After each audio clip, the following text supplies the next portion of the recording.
O governo divulga resultado do setor público consolidado, a maior parte da mídia diz que a meta foi atingida, mas o real não volta a se valorizar e nem as curvas de juros precificam que a meta foi atingida. O que de fato aconteceu? Será metodologia? Será uma mentira? Quais oportunidades pintam à nossa frente e realmente a meta foi determinada e atingida? Vamos entender no detalhe, porque tudo isso é extremamente importante para conceituar todas as suas alocações e, obviamente, compreensão do ciclo e mais, proteção com relação à inflação, que já é um presente. Vamos entender.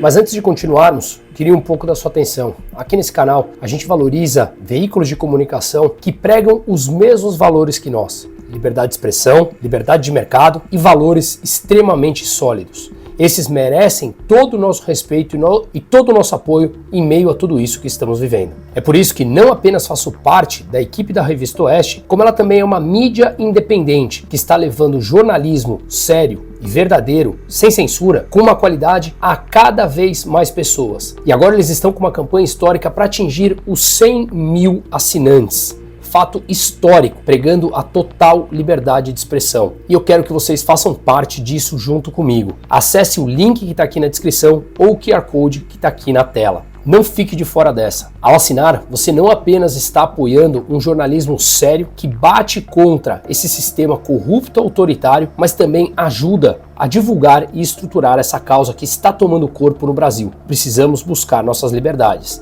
Esperar alguma coisa deles é esperar que sejamos calados o mais rápido possível. Portanto, faça parte do time Oeste junto comigo. Acesse o link ou o QR Code aqui na tela e apoie a causa de liberdade de expressão, valores sólidos e liberdade de mercado. Voltando ao vídeo. No ano passado, as receitas cresceram 9% em termos reais, ou seja, já descontadas a inflação, mas as despesas obrigatórias do governo cresceram 17%, principalmente puxadas por benefícios previdenciários. Claro, o que nós vemos é um governo extremamente leniente e responsável com seus gastos, justamente para tentar continuar comprando, como fez historicamente, a população mais carente. Mas por fim, as notícias começaram a chegar e esses estão percebendo que o efeito de um ciclo econômico mais longo simplesmente bateu a sua porta. Claro, muitos não sabem interpretar esses ciclos econômicos, mas sabem perceber que a inflação bateu a porta quando perceberam o nosso poder de compra sendo corroído por uma moeda que não para de perder valor. E justamente isso está diretamente ligado com o assunto desse vídeo. Porque, pelo fato do governo atingir uma determinada meta, mas ela não representar em nada a realidade com que nós vivemos. Pois bem, o arcabouço fiscal que foi desenhado em 2023 precisaria ter hoje um superávit de 2,5%, 3%, ou seja, o governo gastar menos do que arrecada por volta de 3% do PIB, isso daria uns 300 bilhões de reais que teria que ter sobra, ou seja, sobrar no caixa, como a Argentina está fazendo, para que trouxesse segurança aos agentes econômicos e a moeda brasileira voltasse a ganhar valor e os investidores dispostos a emprestar dinheiro para o Brasil, para financiar o governo brasileiro, com uma taxa de juros mais baixa. Claro, você empresta dinheiro a alguém menos arriscado e exige uma taxa de juros menor do que quando você empresta para alguém que é mais arriscado. Lembrando que esse arcabouço fiscal, nesse canal a gente fala que ele é natimorto, ele nasceu morto, porque o governo já mudou 2 vezes as suas regras e até o momento não consegue atingir os números que ele mesmo determinou, mesmo após as 2 mudanças. Em 2023, antes dele aprovar o arcabouço fiscal, portanto não havia regra vigente, uma vez que ele tinha acabado com a regra do teto de gastos do governo, ainda do Temer, que ficou vigente sobre o governo Bolsonaro, uma regra em que não permitia que as despesas do governo crescessem acima da inflação. O governo Lula acabou com essa regra para que ele pudesse gastar mais e antes de aprovar uma nova regra, ele aprovou uma PEC que permitiu o governo gastar 170 bilhões de reais, quase 2% do PIB.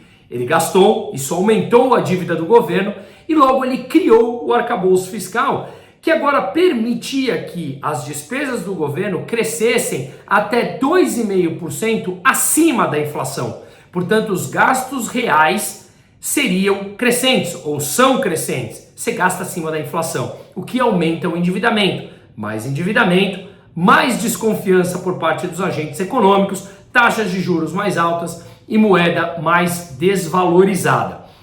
Com essa nova regra em 2023, o governo começou a gastar e gastar e gastar, só que ele teria que cumprir a regra de gastar até 2,5% acima das despesas do ano passado. Só que ele viu que as despesas estavam crescendo muito, como falamos, as despesas obrigatórias cresceram mais de 17%. Ora, se pode 2,5%, como crescer acima de 2,5% essas despesas? Achando os gastos parafiscais, formas não republicanas, como fez a Dilma, de colocar despesas que deveriam, por regra, por lei, por definição, estar dentro do arcabouço fiscal, mas que eles encontram artimanhas jurídicas para gastar e não passar pelo orçamento. Mas ora, a dívida continua crescendo e os agentes econômicos já perceberam isso. Nos primeiros governos petistas, eles conseguiram maquiar tudo isso, até que chegou a grande crise da Dilma, que foi justamente o que levou a seu impeachment e uma crise econômica brutal. Agora, o resultado é exatamente o mesmo, só que o ciclo econômico ainda não chegou naquele ponto. Esse é um primeiro fator importante. Colocaram os gastos fora do orçamento e mostraremos aqui com dados empíricos. Pois bem, o outro ponto que eles tiveram que fazer foi que o orçamento brasileiro é de mais ou menos 2,3 trilhões de reais. Desses, quase 96% são despesas obrigatórias. Elas crescem como salários, previdências, benefícios de prestação continuada, auxílio-desemprego.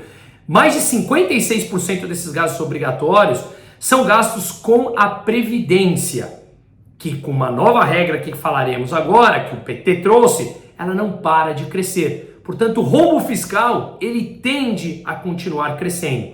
Só que se o orçamento é de 2,3 trilhões, 96% são despesas obrigatórias que não param de crescer, cresceram 17% no ano passado em termos reais, descontadas a inflação, como nós falamos, o que acontece é que o governo teve que bloquear uma parte do orçamento não obrigatório, ou seja, o chamado discricionário, que representa 4, 5% do orçamento total, porque os gastos obrigatórios cresceram. Então, se os gastos obrigatórios crescem e já atingiram 96% do orçamento, sobra apenas 4% para, por exemplo, investimentos.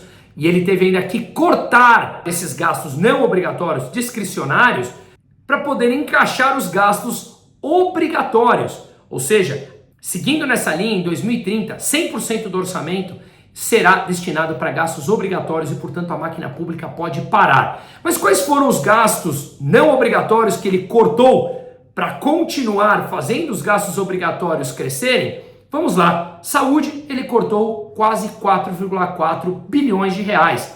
Educação, 3 bilhões de reais. Cidades, Ministério de Cidades, quase 2 bilhões e meio. Enquanto isso, as emendas parlamentares em mais de 55 bilhões de reais continuam fluindo para que os congressistas levem para os seus redutos eleitorais para comprar voto. Tira dinheiro da saúde, educação, da infraestrutura de cidades para dar mais de 50 bi para os seus parlamentares. Além de contar todos os gastos, bilhões já em viagem que o casal Lula e Janja gastou, o STF mais caro do mundo, o Legislativo mais caro do mundo, enfim. Voltemos aqui. O setor público consolidado foi o que divulgou o resultado hoje que eu estou gravando, nessa sexta-feira. O que é o setor público consolidado? São as contas do governo central, dos estados, dos municípios e das estatais. A somatória do setor público consolidado teve um déficit, gastou mais do que arrecadou, 47,6 bilhões de reais em 2024, representando 0,4% do PIB. Em 2023, esse déficit tinha sido de 249 bilhões. Portanto, teve uma melhora significativa de 2023 para 2024. Mas qual foi a qualidade dessa melhora? contando que nós tivemos um monte de gastos que não passaram pelo orçamento, como mostraremos, e mais, a maior arrecadação de impostos da história. Assim, ele aumenta a receita dele e pode continuar crescendo as despesas. Mas o mercado percebeu e a inflação chegou, que é resultado de políticas desastrosas econômicas. Seguindo aqui, a gente consegue ver que dentro desse resultado do setor público consolidado, o governo central, que já falaremos dele, representa as contas do Banco Central, Tesouro Nacional e Previdência Social, tiveram um déficit de 45 bi, estados e municípios um superávit de 5,9 bilhões e as estatais o maior rombo da história, novamente de 8,1 bilhões. Isso totalizou, portanto, 47,6 bilhões de reais do setor público consolidado como um todo. Esse é o resultado primário, sem contar os juros da dívida. Quando você inclui os juros da dívida, esse nome, resultado primário, é chamado de resultado nominal. E ao incluir os juros da dívida no déficit primário de 47,6 bi, como o pagamento de juros foi de 950 bilhões de reais, o déficit nominal, a somatória dos juros mais o déficit primário, bateu 1 trilhão de reais, representando 8,45% do PIB. Isso 10% do PIB, muito próximo a isso, é o que gasta países em guerra. É o que o Brasil está gastando e a dívida não para de crescer, porque o Banco Central precisa continuar a subir juros para conter a inflação, graças ao governo que gasta mais do que arrecada. Isso leva à desvalorização da moeda e, portanto, inflação. Subir taxa de juros significa que o estoque da dívida vai continuar crescendo. Portanto, o endividamento brasileiro continuará crescendo sim ou sim, o que leva a uma desvalorização da moeda por parte da desconfiança dos agentes econômicos para emprestar dinheiro a um país extremamente endividado e que continua crescendo. Conforme conseguimos ver aqui, a linha azul é a dívida bruta do governo geral, que envolve o governo federal, o INSS, governos estaduais e municipais, e ultrapassa 9 trilhões de reais agora em 2024. E a dívida, frente ao PIB, cresceu 2,2%. Veja, o PIB brasileiro cresceu em 2024 graças às intervenções governamentais, ao endividamento público para injetar dinheiro na economia. Mesmo o PIB estando no denominador da fórmula dívida sobre o PIB crescendo, a dívida deveria diminuir. Mesmo assim, a dívida subiu 2,2 pontos percentuais e a continuar nesse ritmo crescerá 7 pontos percentuais nesse mandato do governo Lula. É simplesmente impressionante. Voltando aqui, falamos do setor público consolidado. Governo central, estados, municípios e estatais. Só que o governo central é formado pelo Banco Central, Tesouro Nacional e a Previdência Social. Esse resultado também teve um rombo de 43 bilhões de reais. Mas a equipe econômica correu para a mídia para falar que o rombo foi de 11 bi. Por quê? Porque eles excluem, e aqui começa a atenção nisso, dos 43 bilhões do governo central, do déficit, eles dizem excluir 32. Por quê? Porque gastaram 32, mas foi para a Amazônia, Pantanal e para a calamidade do Rio Grande do Sul. Então, já que gastamos em nome de uma calamidade, não vamos incluir dentro das contas públicas. Como se isso não incrementasse a dívida. É a mesma coisa que você gastasse no cartão de crédito e não colocar na tua planilha do Excel. A tua dívida vai crescer com o banco, sim ou sim, mas você não quer computar. Sem computar, portanto, esses gastos, que são computados para aumento da dívida pública, que é o que faz com que a moeda siga desvalorizando, a curva de juros futuro subindo, encarecendo o crédito, mas o governo não quer incluir. O rombo teria sido, excluindo esses 32 bi, 11 bilhões de reais e, portanto, dentro da meta do arcabouço fiscal, que permite que o governo tenha um déficit zero, mas uma banda de até um déficit de 28,8 bilhões de reais. Uma pequena margem, de 0 para quase 30 bilhões de reais. Claro que eu estou sendo irônico aqui, mas de qualquer maneira, dentro dessas métricas deles, eles atingiram a meta. Mas o mercado não compra mais essa ideia e o que eu quero é trazer esses dados para que você possa estar amparados em fatos, dados e números e proteger o seu capital como um todo. Aliás, eu deixo aqui embaixo o link do meu site, brunomusa.com.br, para a gente falar sobre o seu perfil exclusivo de investimento. Sou eu mesmo que respondo, então fiquem à vontade, tá? Ou seja, falamos aqui então que o resultado primário e nominal é a diferença entre o que o governo arrecada e o que gasta. E o nominal acresce os juros aí. Falando no resultado primário, a diferença entre o que o governo arrecada e gasta, portanto, temos que levar em consideração não apenas o que o governo gastou, que esse não para de crescer, mas também a arrecadação do governo, que é por impostos. A arrecadação do governo no ano de 2024 foi de quase 2,7 trilhões de reais, o maior valor da série histórica iniciado em 1995.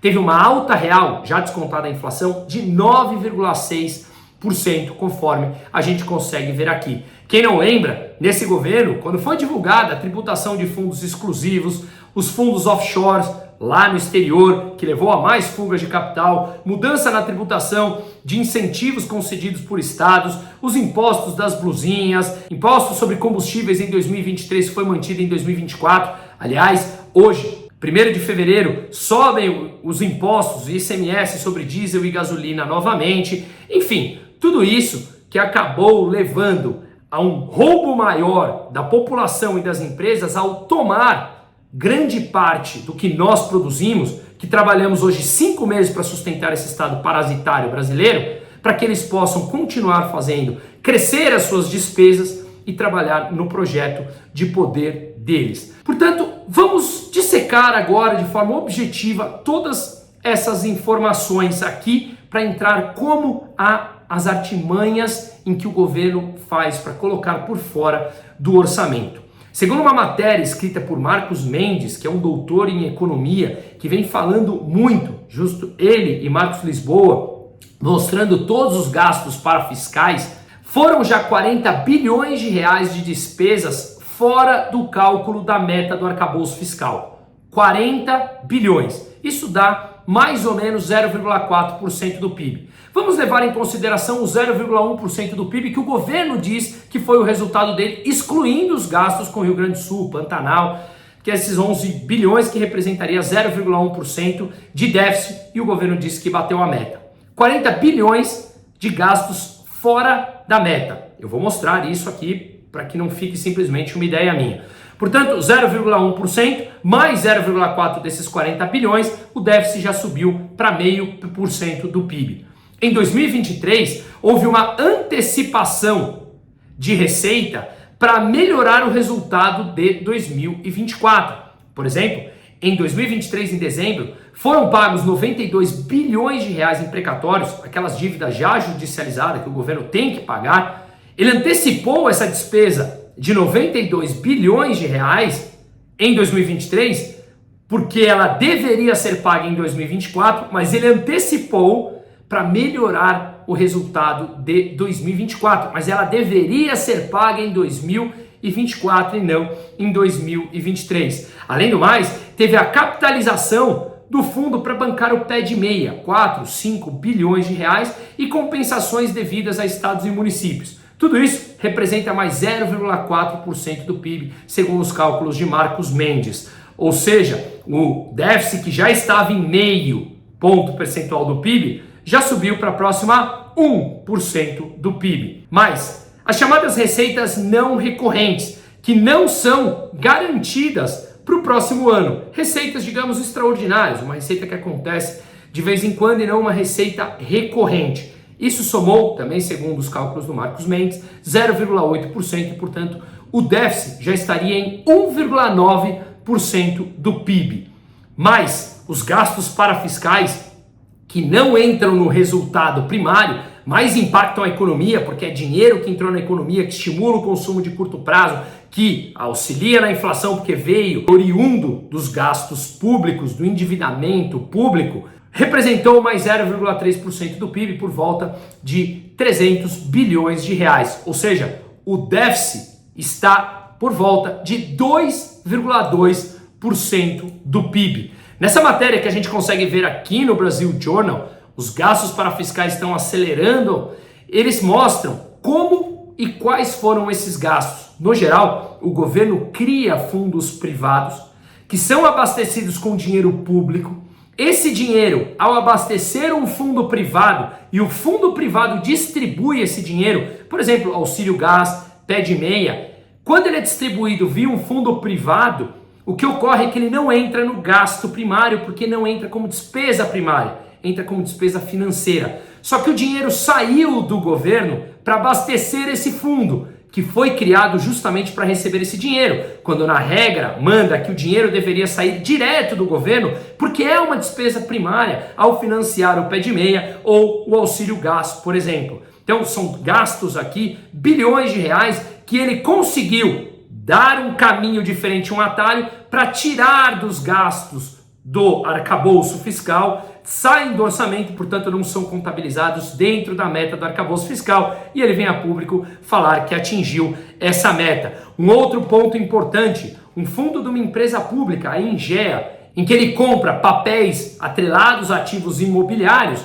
e ele distribui, vende para a população através de bancos para ter uma remuneração. Eu compro, você compra. Só que o que acontece é que foi criado um fundo para que esse risco, caso os juros não sejam pagos pelos emissores desses créditos imobiliários, quem paga é o próprio fundo da Engea, um fundo privado abastecido com dinheiro público. Esse dinheiro também não passa por dentro do orçamento. Ou seja, essas e tantas outras artimanhas que eles desenham nesse artigo, que eu recomendo a leitura. Portanto, ele chega num cálculo de déficit de 2,2% do PIB, uma vez que todos esses gastos estão sendo realizados. Ele incrementa o endividamento público. O que acontece é que ele simplesmente não entra na conta do arcabouço. Só que o mercado percebeu isso e justamente nesse sentido, o real não valoriza e a curva de juros continua subindo. Mas, se nós olharmos aqui, todo o ajuste que foi feito para chegar nesse número do arcabouço não teve nenhuma preocupação em corte de gastos. Só teve preocupação em aumentar a receita do governo, ou seja, extrair mais dinheiro da população via impostos. Pegando esse gráfico aqui, se nós olharmos todos esses países que eu coloquei, Brasil, Argentina, Estados Unidos, Turquia, Colômbia, Chile, Índia e México, o Brasil é disparado o país que mais tem carga tributária sobre o PIB. O Brasil bate quase 35%. Pra você ter uma ideia, o México está na casa dos 15%, 16% com dados de 2022. A Índia, 17%, 18%. A Argentina, abaixo de 30%.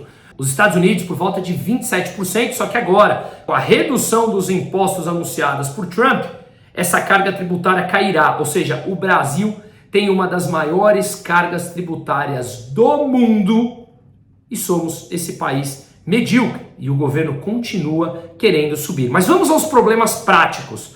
O que aconteceu foi que o Lula, quando voltou, ele mudou a regra de reajuste do salário mínimo. O salário mínimo agora cresceria acima da inflação. Só que tem um problema. O salário mínimo, quando você sobe numa canetada sem aumento de produtividade, realmente leva a um desemprego em breve, porque as empresas não conseguem simplesmente aumentar o salário se não há incremento da produtividade.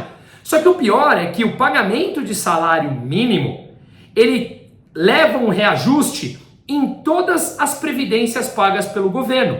Abono salarial, benefício de prestação continuada, seguro-desemprego, ou seja, tudo sobe em cascata.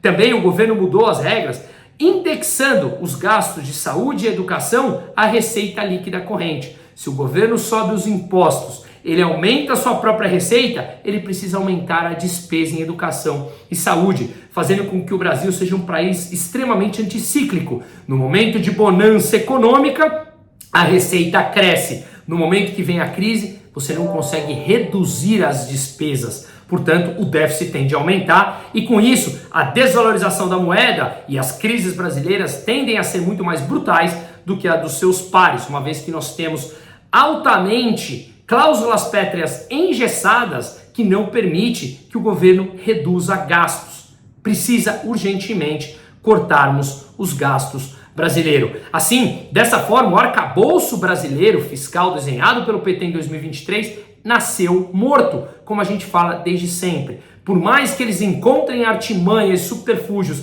para enganar os números e dizer que estão sendo atingidas as metas, simplesmente não estão. Basta olhar a curva de juros futura brasileira, como a gente vê nesse gráfico aqui, que saiu de agosto do ano passado, que o governo tinha que pagar por volta de 11,5% para atrair capital. Agora ele tem que pagar mais de 14,5% e chegou a quase 16%. Ou seja, uma ampla tendência de alta graças a todo esse incremento na despesa pública.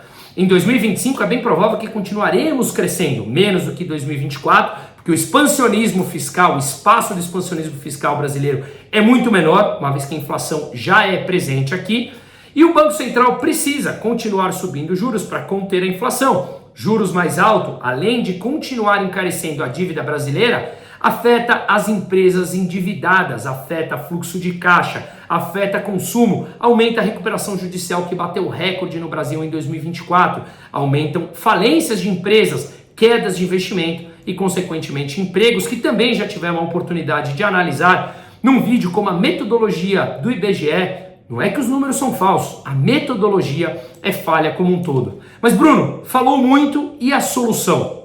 Mudar as regras do salário mínimo para que ele cresça de acordo com a inflação. E tem que crescer como produtividade, na verdade, mas no Brasil, infelizmente, a produtividade está estagnada há muito tempo, portanto, o salário mínimo, a regra do salário mínimo tem que voltar a crescer de acordo com a inflação, para dizer alguma coisa. Para mim não é ideal, mas para dizer alguma coisa, como era no governo Temer e com o governo anterior, que o Lula mudou a regra novamente, o que leva a todo esse aumento de gasto em cascata, que leva à desvalorização da moeda.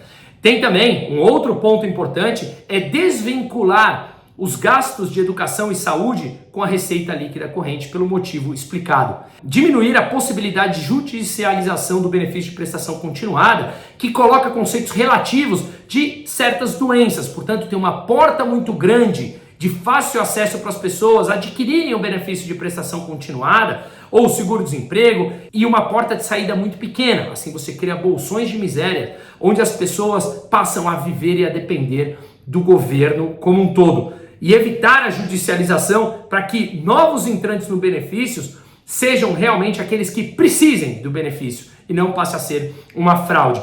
Mais uma reforma da Previdência para ser capitalização e não a forma como ela é feita hoje.